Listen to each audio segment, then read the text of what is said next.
So let's look at some cases that we have here in Lithuania. And the first one up is MANTAS ROTOMSKIS. He's the co-founder and CEO of Eruditus.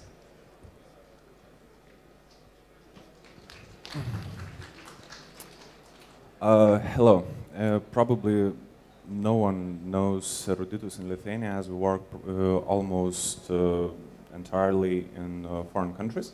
So I'm proud of 3 times dropout of Lithuanian universities, and now I'm working in e-learning field. Eruditus basically is artificial startup. It was created out of a PPT presentation, one Excel, and then we had to establish company and then create a product. Basically, we raised funding which is equal to 1.5 million litas. This company was funded by Alma Litera Holding, a business angels fund, and one private person. Our major focus basically is e-learning and collaboration software. Original business plan.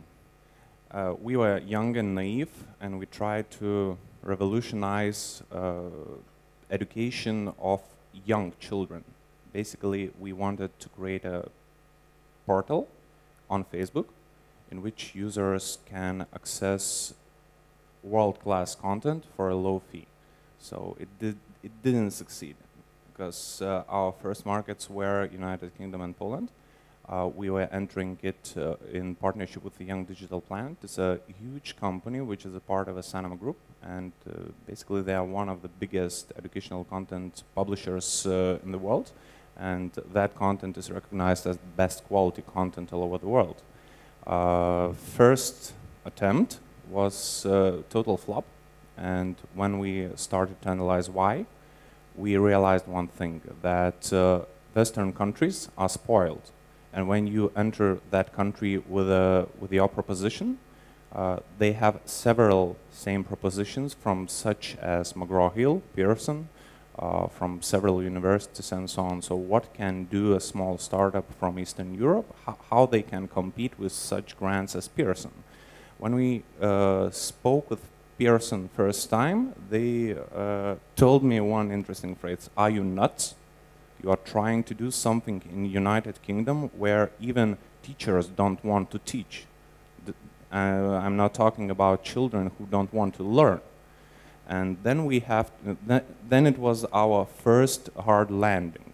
So we had to pivot entire business extremely fast, because we are not Western startup which is based in USA. We cannot raise more funding and so on. So first pivot was partly successful, and then we realized that if we cannot change how children learn and we cannot bring learning to Facebook, then we will offer basically Facebook-based e-learning platform for small and medium enterprises in such countries as, for example, India, Pakistan, Indonesia, Thailand, Australia, and so on. And entire business was built on distributors and partners network. Basically, we were relying on companies which has a huge pool of clients, and they can offer this product together with their content, and basically those clients can benefit from it, that it is cheap. So what happened that this pivot succeeded in Middle East region, and Middle East and North Africa, not so good in Asia Pacific, and later I will explain why. So at present time we successfully work in Middle East. Basically our partners are based in Dubai, and one interesting thing about Middle East that you cannot work there without local partner, because connections matters most.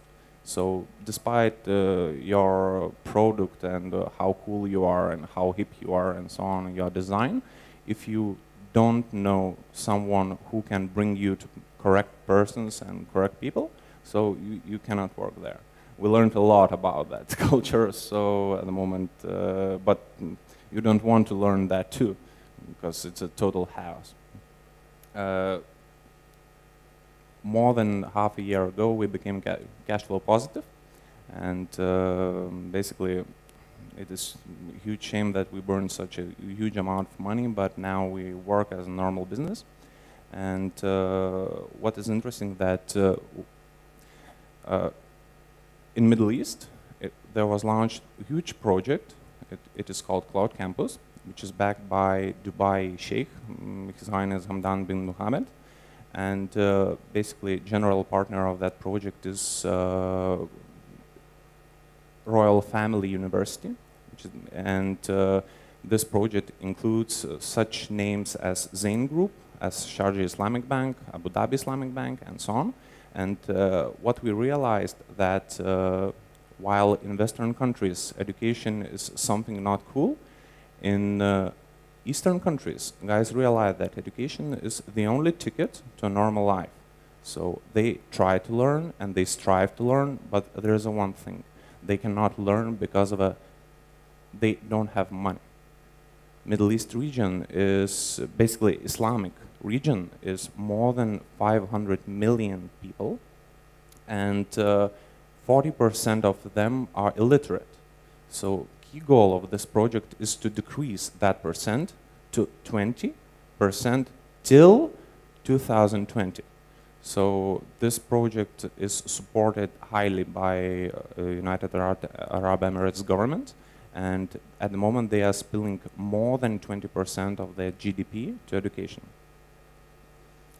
What lessons we learned during the last 2 years? At the moment, Facebook is still a big issue in e-learning market, despite the fact that everyone is talking about social learning. And recently I was in one conference in Sydney. It is called Learnix. It is one of the biggest e-learning conference in Asia Pacific region, and everyone was talking about social learning. It's a huge trend. And when I asked guys who actually are using, for example, Facebook, who isn't afraid to check in some places and so on, I think probably 30% just raised their hands. So how can they speak about social learning if they don't know what it is social?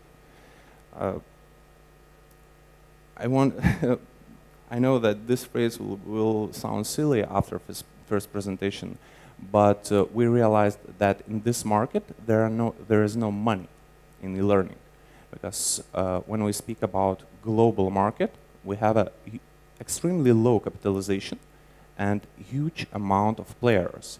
Just in India, at this moment, there are more than 5,000 companies which works in the learning area as providers of technology. If we will plus, for example, Australian region, where we have 5,000 RTOs, so it will be a huge amount and everyone tries to share it. No unified technology.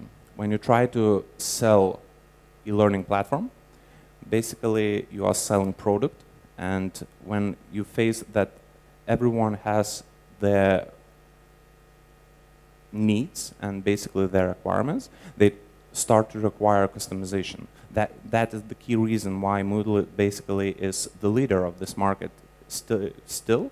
And these guys, they want to have their personalized product. If they cannot, if they can pay, for example, not more than $2,000 per month per year, because they are RTOs. General RTOs are just a few persons operation which works in a very narrow field. And if they require customization, which will cost you around $8,000, basically you start to understand that you won't earn money with while playing in this market with small players. And those small players are basically 90% of the market. So that is why we started to work with the huge players. At the moment, yes, it is quite risky because you rely on few partners, which are big, and you understand that if that partners will fail, you will fail too. But basically that's the cost of this market, and if you want to do something in education, you have to play hard. So, thank you.